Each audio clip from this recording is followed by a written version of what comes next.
Hello everybody and welcome to Live Sessions with a GM, the very first episode in our new home. So you'll have to tell me, wait a minute, I can already see something wrong here. Hello everybody, give me a second, and boom, now I got my hand back. How is everybody doing? What's the audio like? Can you hear me? Dear God, I hope you can hear me. And yeah, we're still tweaking. I can see still a little bit and piece to go, but we're getting there. We are definitely getting there. So good to be back online. Sounds great. Love the new place. Yeah, I've got to rebuild the background because I don't have a wall anymore. I can keep going, so I've got to redo all of that sort of stuff. But it says a happy requirement to do. My camera's now in a new place. The web goblin's got some screens set up for me, so it's really exciting. I do see that's in the wrong place. Let's get this out the way. Let's move that over there. So there we are, and yeah, we can see some of the comments coming through. We're on Twitch and YouTube, in case you didn't know.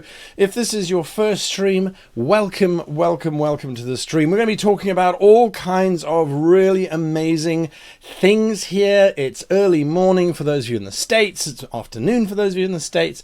It's early evening for those of you in the UK. And of course, welcome to Europe, where you don't have to be awake at 3 a.m.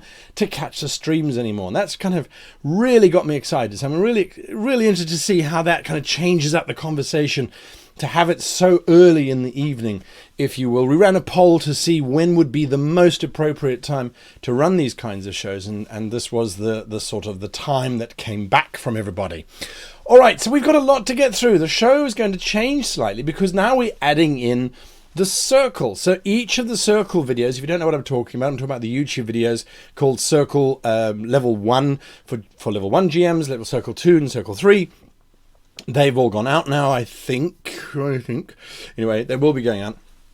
So we're going to be answering questions from those videos. So if you have questions based on those videos, we can certainly put those in which case put question and then put an O next to it or a circle next to it, so we know exactly where it is. So we can see that if you do have regular questions, put question in front of your question, nice big bold caps that I can see it. As you can see, comments fly in behind me and actually in front of me on one of the screens. So I need to be able to keep track of that.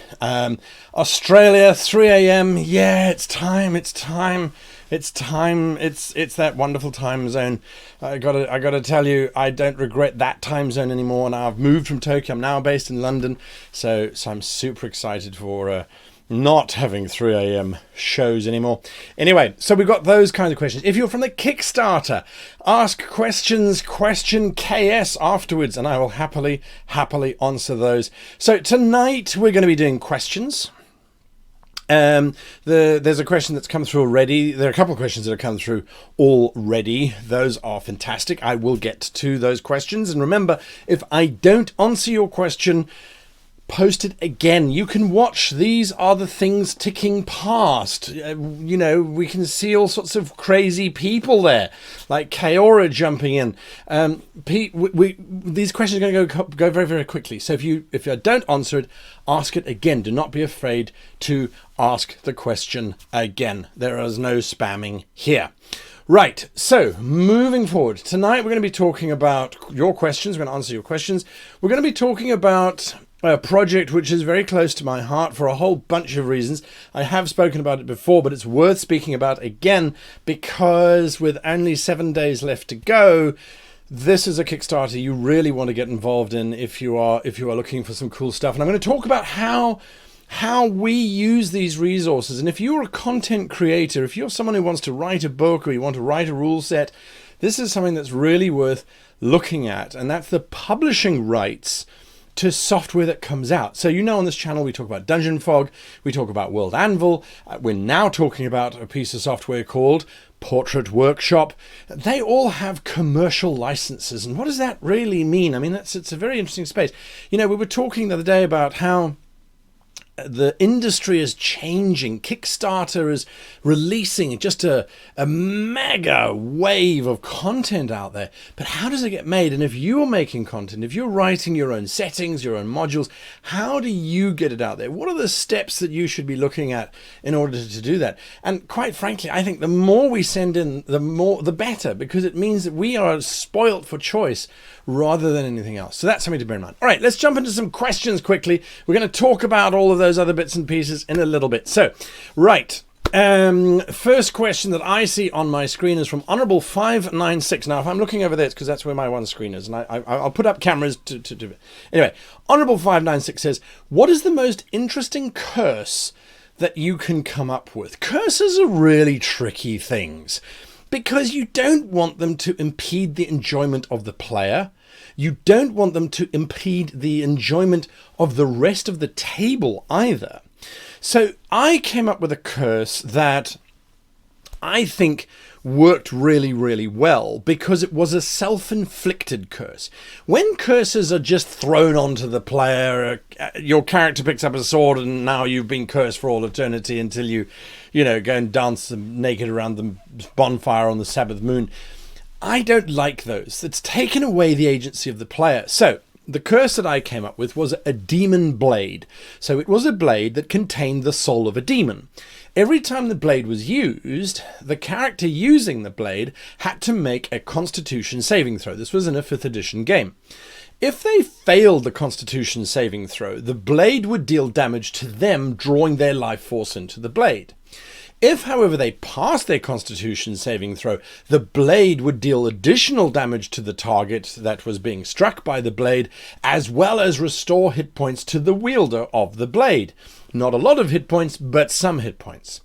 Unbeknownst to the wielder, every time the blade dealt damage, it was also powering up the demon inside the blade, so that ultimately the demon inside the blade had power enough to be able to mind control the wielder. So every time the wielder used the blade, there's a Constitution saving throw until the blade had accrued, I think, somewhere around 300 or 400 hit points, at which point the blade started to talk to the wielder.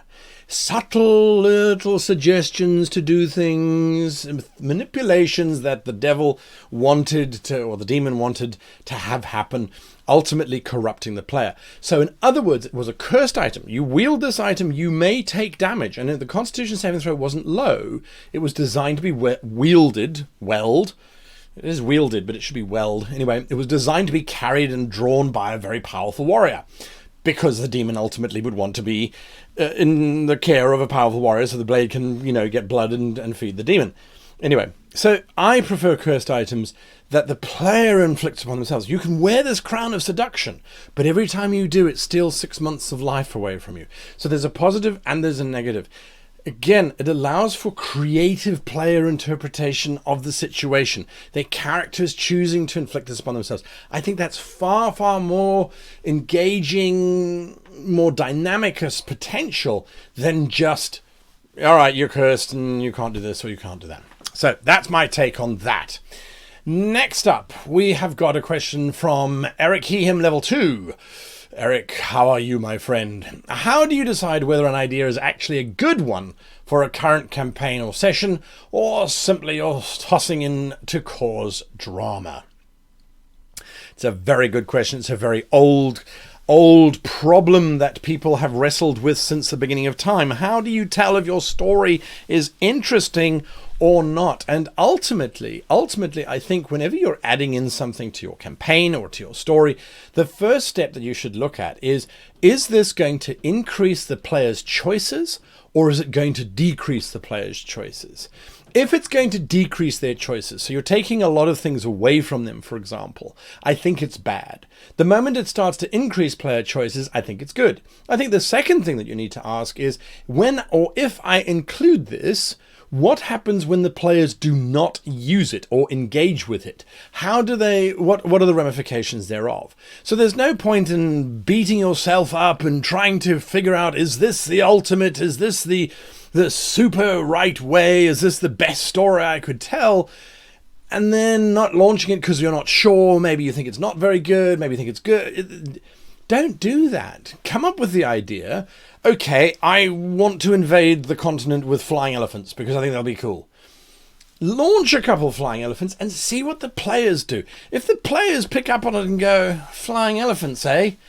Yeah, we're going into that dungeon. Then you know they're not interested. Go in the direction of the dungeon. Clearly that's where they are. So I would always test it out that way. And sometimes it happens that you think you're doing a good thing, but the players actually don't like it. So make sure that you don't spend too much time investing in it. Think it through, obviously, so you've got a bit of a plan. And once they've bitten onto it, then you can really delve into it and really go on and develop it further. So I would have a look at that. All right, I've got to watch the time now because we're only going for an hour these days. We're doing 1 hour for a whole bunch of reasons, and we'll trial it and take it from there. All right, so next question. Therix, you're one. No, gone. Coming back. So if I miss your question, but if I start reading out, I do have to answer it. All right. Okay, so level... wait, what was O? Circle question. All right, my character's with a party without a leader, and recently a fellow character died. And I feel a leader is now necessary to step in to ensure this doesn't happen again. How do I approach this? It's a great question. And when you feel that there is a need for a leader, but particularly you are ready to step up. What's going on here? I'm being entangled by my own tangles here. When you feel that there's a gap, that there needs to be a leader of some kind, don't just jump in. You're asking the question in the right way. Don't just launch in and say, right, chaps, I'm the new leader and you're going to listen to what I'm saying. Because that's going to end in disaster. It might be comical, it might be fun, but raise that with your fellow players. You don't need to worry about stepping on toes. Just say, hey guys, I think the party needs a little bit of a leader, and I think it would be quite cool if my character could try and step up to do that. Would you guys mind?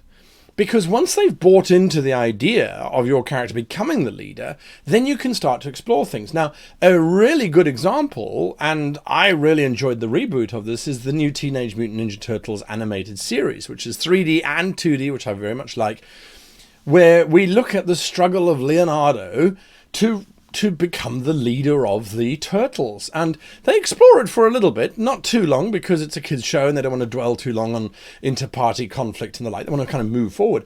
But it's a good example of how your character can be driven by the player wanting to bring in cohesion, but the character not really knowing how to do it. So they've got to try and figure it out. They've got to try and find those leadership qualities of listening and including their fellow PCs. So I would firstly talk to the group, and then look at how do you get your character into that space. If your character is a dependable character, that means they're going to be relied on for stuff. Now they're the ones who have to make the decisions. Excuse me for just a second. I'm still recovering from this wonderful cold that London gave me as a gift upon arrival here. So that's why I'm not sounding exactly how I would normally sound. Anyway, so I would do it that way. I would ask the party, and if the party agree, then go from there. If the party says no, we don't need a leader, then express why you think you should have a leader. It doesn't have to be you necessarily, but talk about why you think maybe a leader would be of benefit. And again, debate it and look at it. Maybe the group doesn't want a leader. There are many times groups don't want leaders. But I have done a lot of videos on the YouTube channel on how to be a good leader, how to be a good captain, how to be a good officer, how to lead by, not example, but by request and by inclusion and all those kinds of wonderful things. Okay. We're going to do questions for another 2 minutes or so. So Matthew Hay says, question... There's your answer. Right. Next person, Honourable 596 is at the top of my screen again. What do you think about a curse that states you will never be remembered for your actions or deeds? Everything they do will be attributed to somebody nearby, if possible, or just forgotten. How annoying would players find it? How terrifying would a villain affected by this curse be?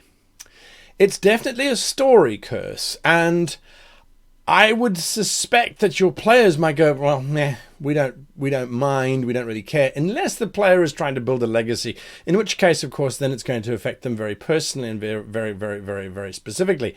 But again, with the curse idea, and I can see you're on this curse thing. It's where you are at the moment. Curses are fun. Again, though, with the idea of the curses, what is that going to add to the story? What is that going to add in terms of, are the players going to try and get rid of it? Are they going to try and do some memorable deeds and then see those deeds be attributed to somebody else? I mean, are the players a bunch of bards? Suddenly then it becomes a lot more relevant as a topic that they're going to get lost and misattributed. But if they're just regular characters in an adventure world, maybe they don't really care.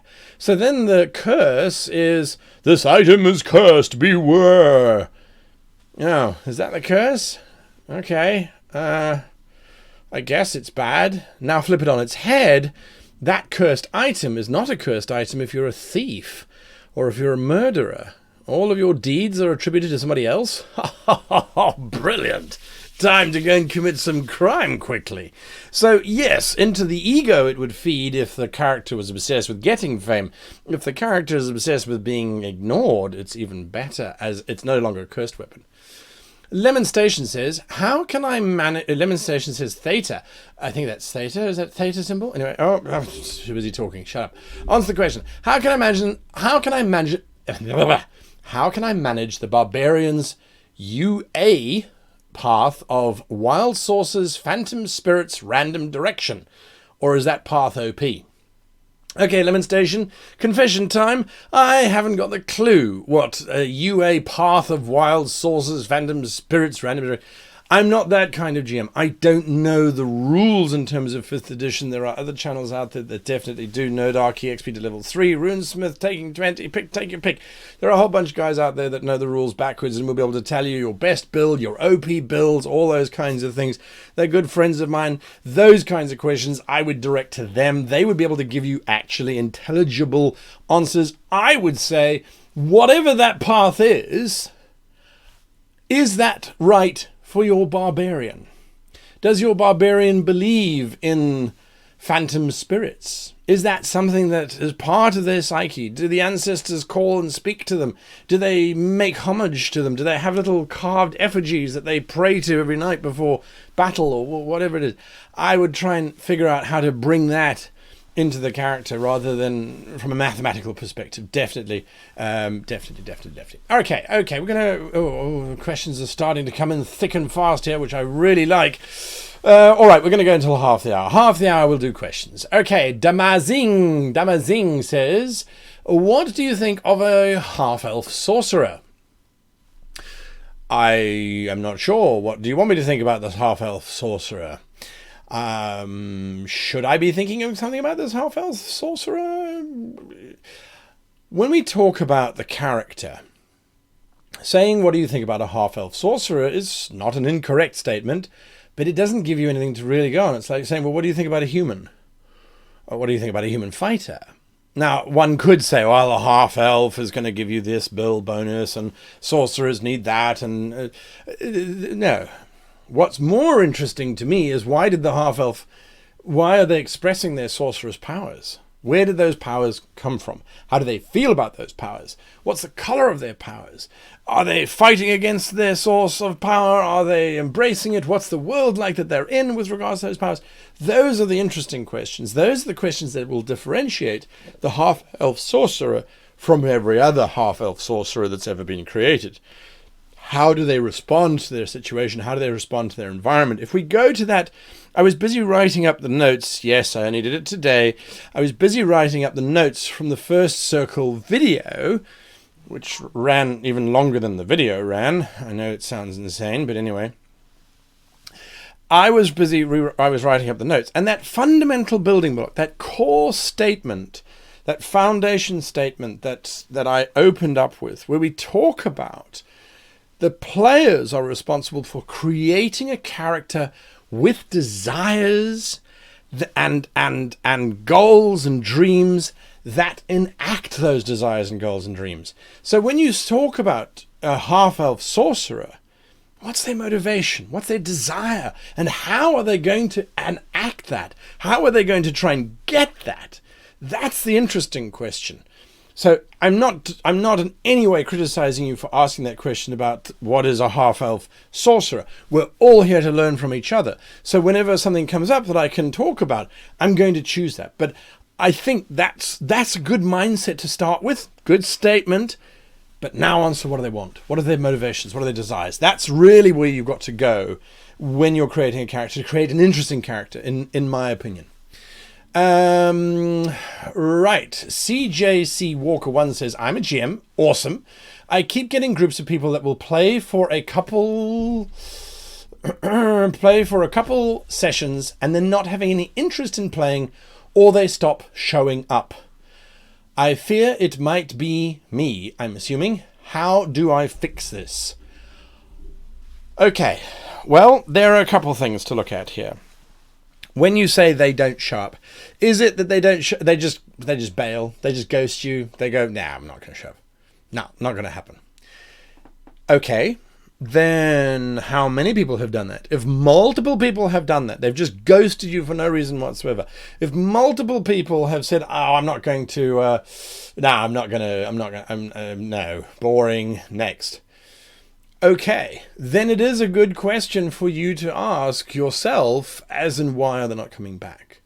Are you too demanding as a game master? Are you too simulationist as a game master? Are you too tyrannical as a storyteller type of game master? What type of game master are you? And are you attracting the right groups? So we created RPGTableFinder.com, and this is a shameless plug because I'm hoping it will help you. Go sign up, RPGTableFinder.com. You can find groups online and you can play with groups online. So look at it from that perspective. Maybe you're more of an online GM than you are around the table GM. Maybe you have fanatical rules about when you arrive at my house, your shoes must come off and you must bring me plenty of beer every time you come through. So there's a whole lot of things you can look at. Alternatively, it could be that you're just attracting the wrong type of player to your table, and you need to find the right type of player, a simulationist or something along those lines. So there are a lot of aspects to look at. Before you start thinking that it's yourself and that you need to fix yourself, let's first figure out where exactly the fault lies and then start to go from there. It really could just be a cultural mismatch. So bear that in mind. We've got a wonderful donation here from Ezekiel Carrizo. Thank you so very much for that donation. I do appreciate it. And Ezekiel asked the question, do you have any tips regarding difficulty for a two-player party or anything you would specifically recommend for a beginner DM with two players? Two players is fun. It really is fun because two players actually puts you right in the perfect spot to run a movie. If you think about it, most films, action movies of the 90s, well, the 80s and the 90s anyway, it was two characters. There was always the hero, there was the sidekick fighting against the villain. So you have this wonderful opportunity to be far more cinematic in your storytelling and far less saga-like in your telling. So you're not doing Game of Thrones with two people, but that doesn't mean anything. That means you're doing something like Willow, or it means you're doing something more like Lord of the Rings, where the two core people are working together and other NPCs are working around them. So I would make sure that the campaign is focused on those two people. Make sure it stays on them. They're the heroes, and you can really make them shine in that space. Give them NPCs that are going to help them, that are going to support them, that are going to fulfill roles that they might not necessarily be able to fulfill. Now, I'm not saying that if they've both created non-fighter characters, you should create a fighter to join them. All you're going to be doing is playing dice, rolling dice against your own NPCs, against your own monsters, against your own NPCs. You're going to be playing with yourself. You don't want to do that. You want to be able to let your two players shine. So give them NPCs that will allow them to advance the story without getting bogged down. So it might be healers. It might be clerics who've got insight into something. There are a multitude of ways you can do it. But just remember, you're now running more of a movie style than you are I want to sort this thing out once and for all. I've really got to figure it out. Anyway, you're now running more of a movie than you are necessarily a long-running TV series or something like that. This is lots of fun with 2 players. Lots and lots of fun. Okay, last question. To before we go somewhere else. Right, last question, and that would be the one that's at the top of that's a statement. Yao Candido, I think that's how you pronounce it. I rushed an epic boss fight on my campaign, and the party is not strong enough. Should I use NPCs to help the party, or should I nerf the villain, risking to make it less special? Neither. You've got this grand villain that you're setting up, this nemesis, this ultimate enemy, who's too powerful. Look at what happened, and this is, I think people don't remember this, they don't realize this, but look at what happened in Star Wars, the original movies way back when, The Empire Strikes Back. Darth Vader, the most powerful Sith Lord ever to be in existence, goes up against young Luke Skywalker, a low-level, inexperienced fighter. If that was a role-playing game, whop, dead, Luke gone, end of series, nothing would happen after that. But instead, what the DM decided to do was say, no, the story doesn't end here. The story continues in a much more interesting way. Vader is now taking Luke as prisoner. So let this party of yours fight against this nemesis. Make him arrogant and cocky, and he doesn't even want to fight them because they're such a waste of time. And he bats them aside and knocks them down to 0 hit points, or whatever your system might be. It doesn't matter. He just dominates, or she dominates, or they dominate, whatever it is. They just prove to be ultimately powerful. And what do they do once they've defeated the party? The party has thrown everything they have against this villain, and there's nothing left. The villain dismisses them as being a waste of their time, sells them into slavery, gets one of their minions to come and take them away to some prison somewhere where they'll be locked in a room that no one looks at, but has a convenient little escape hatch, or an NPC who has an escape plan but requires the party to go and save his long-lost daughter, or whatever, you know where it goes. The idea is, show off your villain. You haven't rushed anything. Remember, you're a DM, you're the game master. You are in charge of that universe. You didn't rush that encounter. It happened precisely because you planned on it happening, so that you could show just how evil this person is. And remember, it will work if you make sure that that villain, that monster, is really arrogant. Make them get personal in terms of talking about the player's character. You call yourself a knight. You don't even have the guts to wear the correct arm. Make it personal. Really attack the PCs, so the players invest in wanting to overcome this villain. And what you'll have done is you'll have turned around, rushing into that villain. You'll have turned it on its head to, here is the villain that you need to be aware of and afraid of. Now, the rest of the campaign is on you getting to the point where you can defeat this absolute and utter futtock. And futtock, by the way, is the name of the bent piece of wood in a ship's hull. I'm not swearing on the stream. I swear, dear YouTube censors. So there we are. All right. So good morning to those of you who are saying good morning. There we are. Right. So hold your questions. Please hold your questions for now. We're going to talk about some other bits and bobs, and then we're going to come back to questions. I'm also running out of breath because it is not that horrific coronavirus. There was some fear, there absolutely was, when I first arrived, because I flew through Moscow, where there were lots of Chinese people, and it's like, whoa, did they come from Wuhan province and all that? It's a horrific thing, absolutely horrific. And anyone who's affected by it, I really am sorry for them.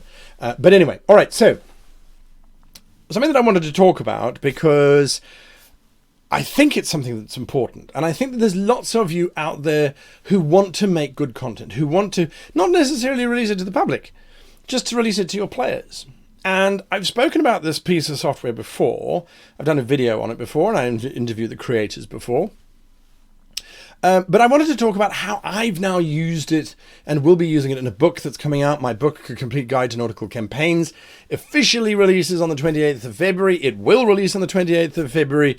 Come hell or high water, it will release on that. But part of that was a series of adventures, 10 adventures as a matter of fact, inspired by Kickstarter backers and people who had pre-ordered the book. And in that, there were 6 crew members that were featured, and each crew member needed to have a portrait. So Portrait Workshop came along, we started to talk, and I said, well, hey, could you make the portraits for my book? And in exchange, I'll buy, commercial license to your material, and we'll promote your software, because I think it's pretty cool. So they've gone off and they started to make all of these portraits. Now, once they'd finished making the portraits, they finished yesterday, as a matter of fact, and they sent them through to me. Before they finished them off, we went and we sat and we walked and talked through them. What I found interesting was by looking at the portrait of the particular character, we could say, well, that character, I like it, but this makes them too domineering, or this makes them a little bit too comical, or a little bit weak, or a little bit this, or a little bit that. So I'm going to show you some of the portraits that they have sent through, portraits that kind of stick out to me as something of value. And I want to just briefly talk about it from your perspective, because we all have that portrait block on our character sheets or on the NPC sheets. Now, yes, you can just go along and find portraiture that already exists out on the internet, but sometimes it's pretty tricky. Sometimes it takes longer to find the portrait than it does to carry the character, which I also find irritating. So this is, I'm going to share it with you now. This is the list. This is the list. Now, I'm not in that picture because I set this up incorrectly. Give me a second here. Right, get onto the right screen. So this is the list of portraits that we needed. Bump, and let me shrink back down again. Sorry about that. New rig, new setup, all that kind of wonderful stuff. All right, so this is the list over there. Over there is the list of all the things, all the wonderful things. These were all of the different characters that had been created by members of the Kickstarter. And as you can see, some of them are like, well, it's a gnome fighter, chaotic evil male, or it's a lawful neutral rogue, or it's a vampire, or it's a this. We had so many wonderful submissions of characters. Let me tell you, so much fun in terms of writing these adventures. But we had all of these things. So this was all that the artist had to work on. I sent this through to Portrait Workshop, and I said, right, here's the list. Lady Briala Triantafulo, one of my favorite characters. She's a female vampire sorceress. She's got this wonderful crew, and the adventure that I wrote for her is this. It's actually a romantic tragedy. It's kind of like Romeo and Juliet, a vampire in love with a human, and the human's not in love with her until she sacrifices herself for him, and then he realizes the sacrifice. So anyway, it's a lovely little story. So I sent this off to the artist, and they had to figure out what these characters would look like. And once I started talking to the artists as well, it was lovely. Regan came on, and Darren from Portrait Workshop, and we started to chat, and we said, okay, well, what do these guys look like? So when you hear the name Fizzwad Scuttlebutt, who's a gnome fighter, he's chaotic evil, so he's a difficult character to play, but he's a bit swarthy, he's a bit sneaky. This is what they came up with, which I think is pretty cool. But then they started to work more. These are some variants that they sent through. I like the red hair more because it makes them a little bit more intimidating. Anyway, so they started to generate through these portraits, and hundreds of portraits with different options, different necklaces. I mean, it just keeps going and going and going. Now, I wanted to stop at this fellow. This fellow was particularly cool. Captain James Rainstorm. Now, just from the portrait, we're starting to get a sense of the attitude of this individual, of this grizzled old sea captain. And when you show this to the players, you go, well, here is this captain. The players are going to look at this and go, whoa, this is a terrifying man.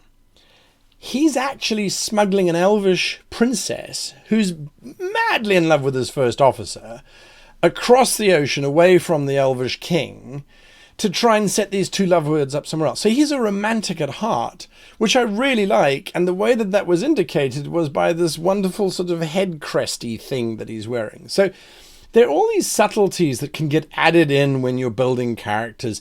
This was the vampire. idea that they were playing around with sort of different skin colors and things. And I think it's important to really to be able to do this. My other favorite part here is about the parrot with his patch. His little the skull on the parrot's hat isn't skull and crossbones. It's a bird skull and crossbones. You know, so anyway, so all of these little details you start to add in. But what is the story that we can tell? So let's randomly. I'm just going to go forward here when I find the arrow. He said, zooming out. There we go. So let's bounce forward to. I'm going to randomly stop on someone who's interesting. This one. Let's stop here. Let's stop here. Stop here.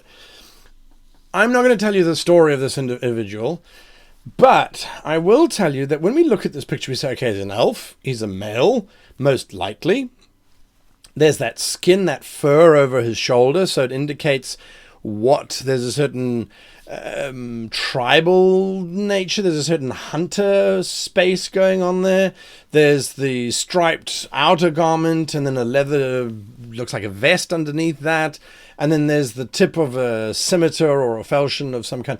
So we start to unpack these things. Now, what we don't realize is that the power of these things, when we then look at this person, this individual, his name is Amun Yafu, and he's a quartermaster on the ship. So when we go to the actual descriptor, where is he? He was down here. So actually, I can tell you straight away because they were numbered G6. So he's group 6.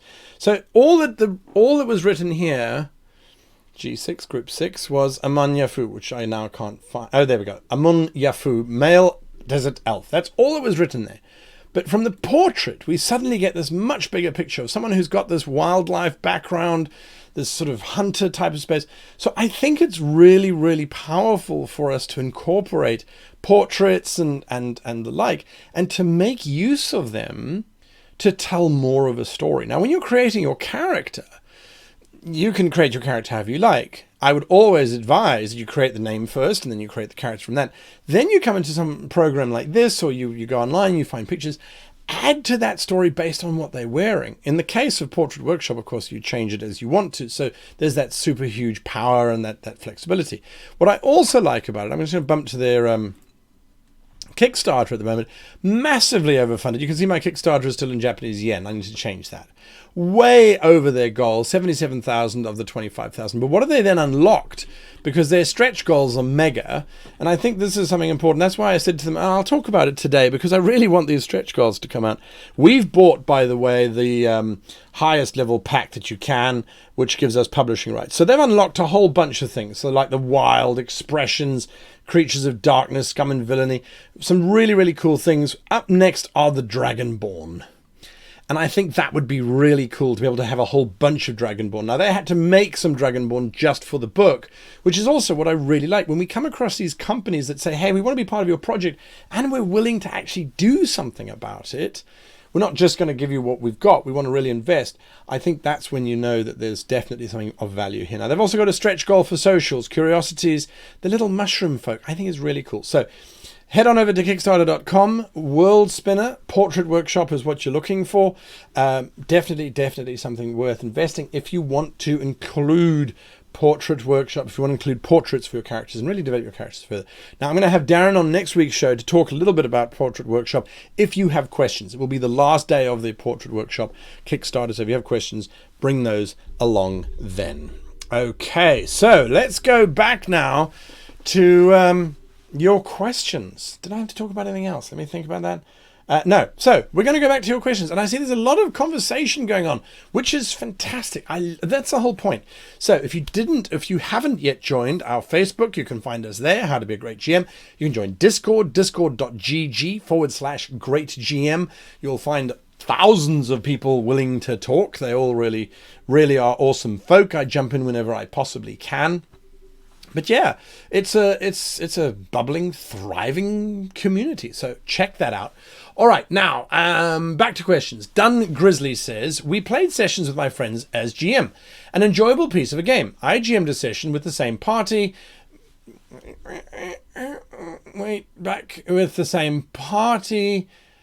that other GM as a player, and people were a lot Nah, I'm at this. What? I don't understand that question, Dun Grizzly. Can you ask it again, please? Or someone interpret for me? MX Werewolf says, did you create this portrait? All those portraits were created by Regan and Darren from Portrait Workshop. They're actually working on... I mean, they made all of those portraits. I literally just sent them the text. Make a picture of this or of that or of the next thing.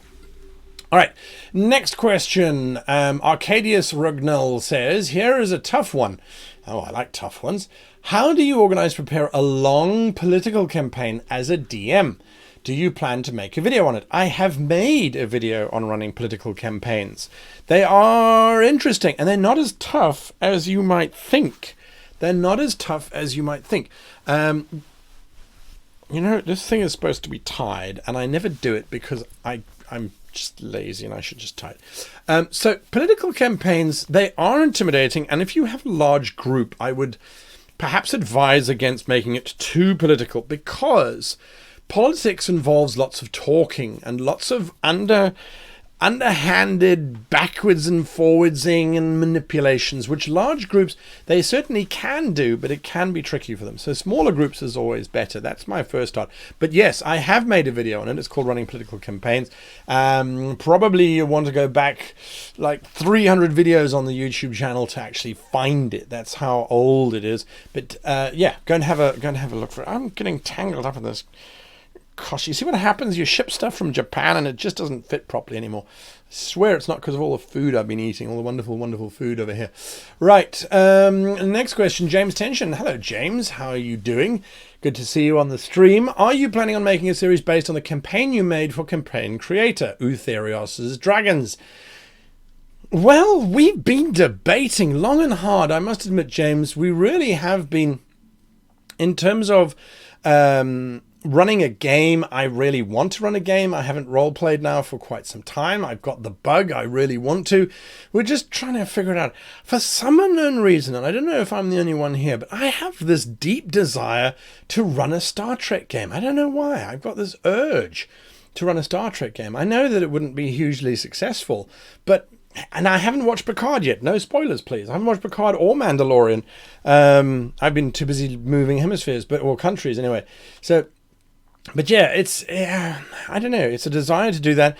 And then thereafter what? Now, next week, Saturday, by the way, I will be running a live stream roughly at this time on this channel where I'll be playing with my friends, literally my friends, World Anvil, Dungeon Fog, and Kaora. All of us are going to be getting together on the 15th to play a live game where we're just getting together to play because we want to have fun and we want to play. They're going to be playing a bunch of goblins going through the module that my Patreons got for the December awards, I think, where they're goblins trying to look after their goat herd, and that should be quite a lot of fun.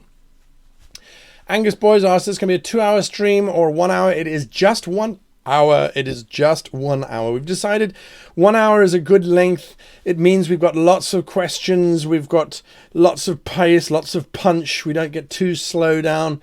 And so there we are. So it's going to be 1 hour. Catherine Bischoff says, instead of alignment, my gods have their own simple edicts for their clerics and paladins to follow. Fail and lose powers down to only cantrips until atoned. Does this sound good? Catherine, yes, it does, provided that you give this information to your players beforehand. Now, in older versions where paladins and priests got their powers from gods based on alignments and things, there were very specific rules on what players lost when their character, well, what the characters anyway, lost when they stopped doing what the gods wanted them to do. I think it's absolutely valid to say, well, this is my god, that's my god, and that's what they do. And if you don't do that, you're no longer capable of getting their power. I don't see why not. They choose who they give it to, so they should be able to choose who they take it away from.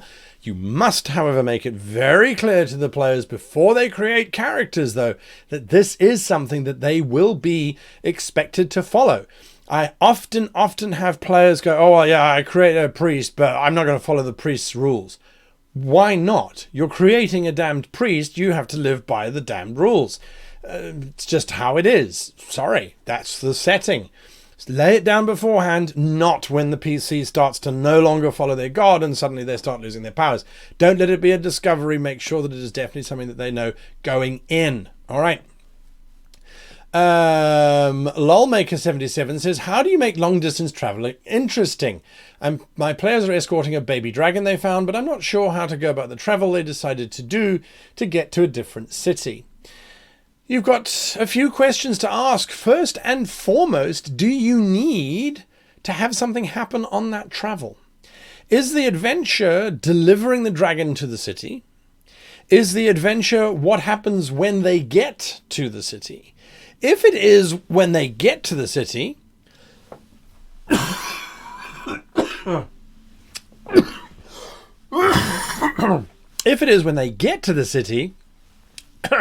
then get to the city. Do a little travel montage. You cross a bridge. There's a rolling stream. There's a merchant who wanders past. There's a this, is that. Done. Thank you very much. On you go. Get them to the city. If, on the other hand, the adventure is them getting to the city, then, by all means, throw in an encounter. Have someone try and steal the dragon. Have a peasant require their assistance. Help, my lord, my wife's on fire and I don't know what to do. Try to throw in a few obstacles to keep them from getting to the city. You will know where your player's interest lies in how they respond to those diversions. If they remain steadfast, they focus on only getting to that end goal, and they don't look away, then you know their focus. And their focus is getting to the city. So then, get them to the city! The players will tell you what should happen in an adventure. Test the waters. And that's something that I think is very important for all of us as GMs, is don't plan things too far ahead. You don't know what the players want. They will tell you. You just need to figure it out by giving them little nibbles and seeing, oh, they bought hook, line and sinker saving the peasant's wife. That means they're not too interested in getting to the city. Or they're planning something that they need resources in order to get to the city and be successful. There's all kinds of things that come out of that. That's how you work. That's how you work. All right. I'm looking for questions. Vitalios Motkas asks, from the Avernus campaign online, can I ask why was Jorman so aggressive towards angelic beings? Did Monk have some special magic items? For she never used them.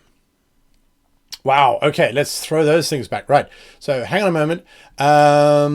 Where are we? Right. So from the Avernus campaign, why was Jorman so aggressive towards angelic beings? Jorman was trying to prove himself. He inadvertently caused the death of his sister. And so he had a chip on his shoulder. And when the angels very rightly goaded them by telling them that they were all useless and decrepit and most likely corrupt anyway, Jorman bought into that hook, line and sinker. He really did. He just went into it. He realized he was evil, and so he embraced that. It was an interesting choice on Michael's behalf. He realized where he needed to go, but at no point did he ever work against the party. I think that should be very important. He worked with the party, even though the party was trying to ingratiate themselves with the angels. He didn't try and scupper that at any point, except when he realized that the chips were down and that the devils were offering viable alternatives. So I think that was interesting. In terms of the monk having magic items, I really couldn't comment on that. The character sheets I saw so long ago, I really don't remember.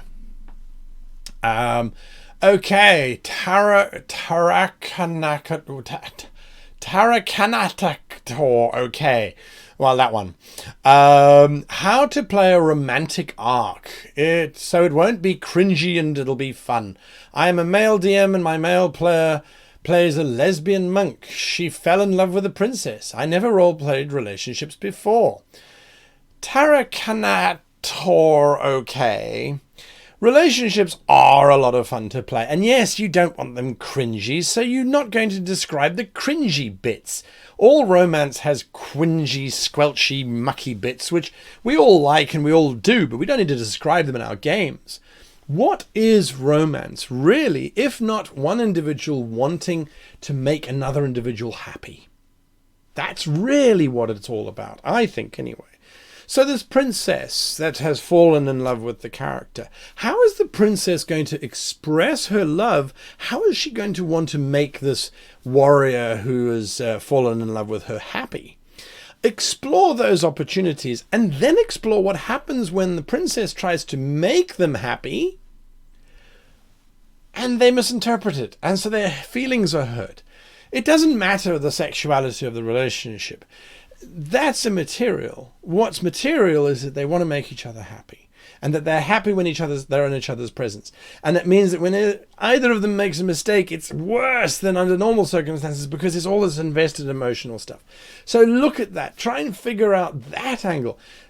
The princess bringing a new sword for the fight. My father had this sword, and I was going through the attic and I found it, and I thought, it's such a nice sword, and you use swords. And then I thought, well, if you were using it, it'd kind of be like the blessing from my father that you're a great warrior, and I wanted you to have. Yeah, just take the damn sword. You know, so you can make it lovely and tender, and not all the time either. Don't overplay it. I mean, the rest of the players are going to get bored, and this is not just a romantic movie. So look at that. Look at it from that space. Wannabe Metalhead, your $10 donation, I really do appreciate it. Thank you. Want to give you a big thanks for helping you as a GM. Your players love your new campaigns, and I was helpful in that. I'm grateful for that. I always say, though, remember, although I give out whatever information I have, it's always you who has to take it and put it into action. So big ups to you on getting that sort of accolade from your players. Well done on that. So thank you very much for that. Okay, we are 5 minutes to the end of the show.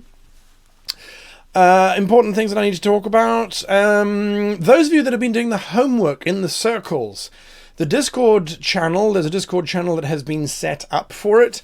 As a matter of fact, I'm going to show you that Discord channel, because there are some people on there who have done some amazing things, and I just want to showcase that. They really have done some cool stuff. So let's go and have a look at that. There it is. It's the Discord channel.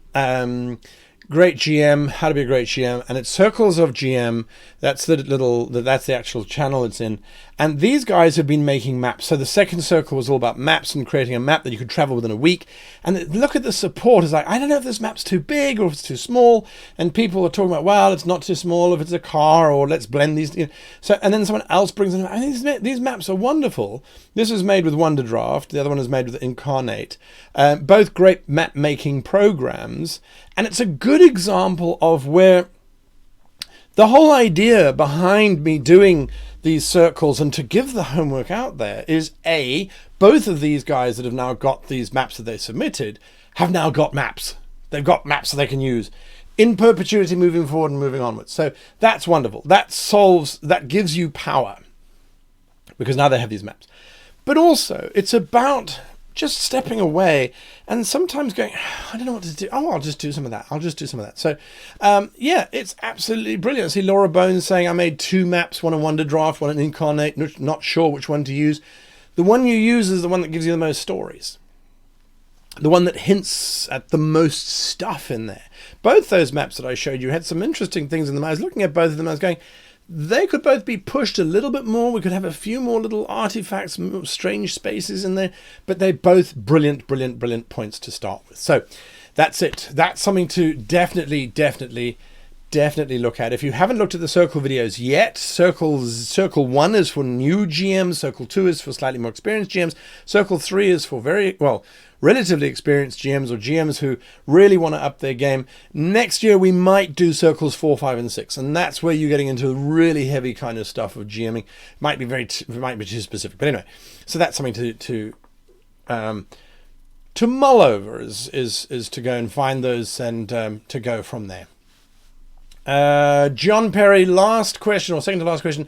How would you run a session where the PCs have to save a dying world turtle carrying a city that is slowly sinking into the ocean?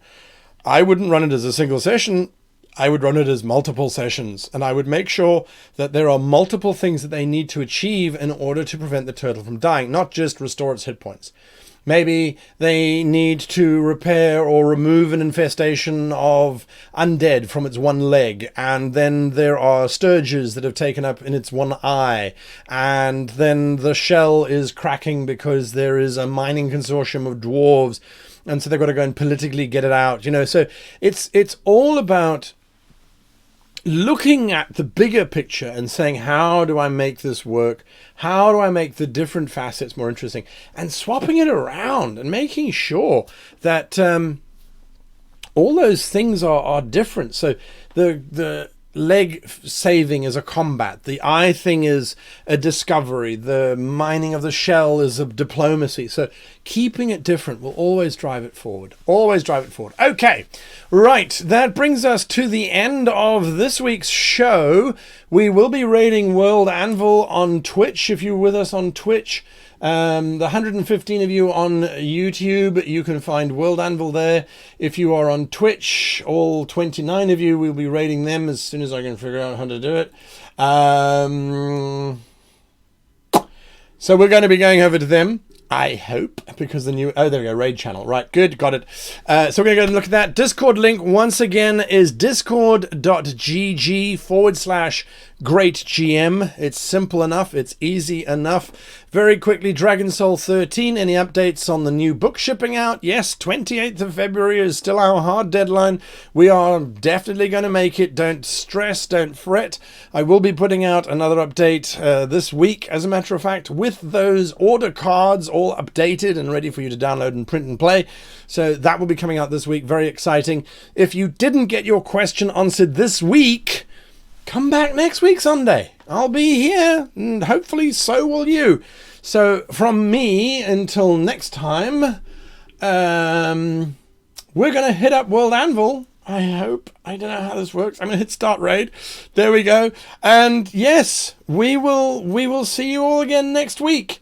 The raid is launching in 7 seconds. So yes, for the rest of you, thanks for watching and happy gaming.